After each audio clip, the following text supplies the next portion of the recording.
નમસ્કાર, આજના મુખ્ય સમાચારમાં સ્વાગત છે.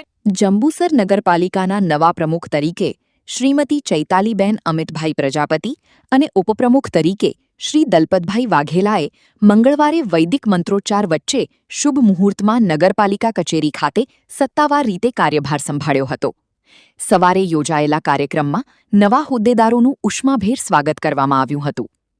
આ પ્રસંગે ભરૂચ જિલ્લા ભાજપ ઉપપ્રમુખ કૃપાબેન પટેલ, જંબુસર શહેર ભાજપ પ્રમુખ મનનભાઈ પટેલ, પૂર્વ શહેર પ્રમુખ ચંદ્રકાંત પટેલ, જિલ્લા ચૂંટણી સહસંયોજક વિરેનભાઈ શાહ, પૂર્વ તાલુકા ભાજપ મહામંત્રી બળવંતસિંહ પઢિયાર, પૂર્વ તાલુકા પંચાયત પ્રમુખ નીતિનભાઈ પટેલ, એડવોકેટ જશુભાઈ મિસ્ત્રી સહિત ભાજપના આગેવાનો, નગરપાલિકાના સભ્યો અને કાર્યકર્તાઓ મોટી સંખ્યામાં હાજર રહ્યા હતા.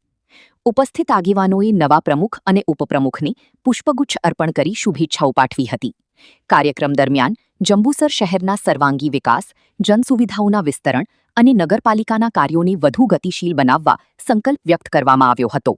હું દલપતભાઈ કાબેભાઈ વાઘેલા નગરપાલિકામાં ઉપપ્રમુખ તરીકે આજે ચાર્જ સંભાળ્યો છે. આવનારા સમયમાં વિકાસના સારા કાર્યો કરીશું.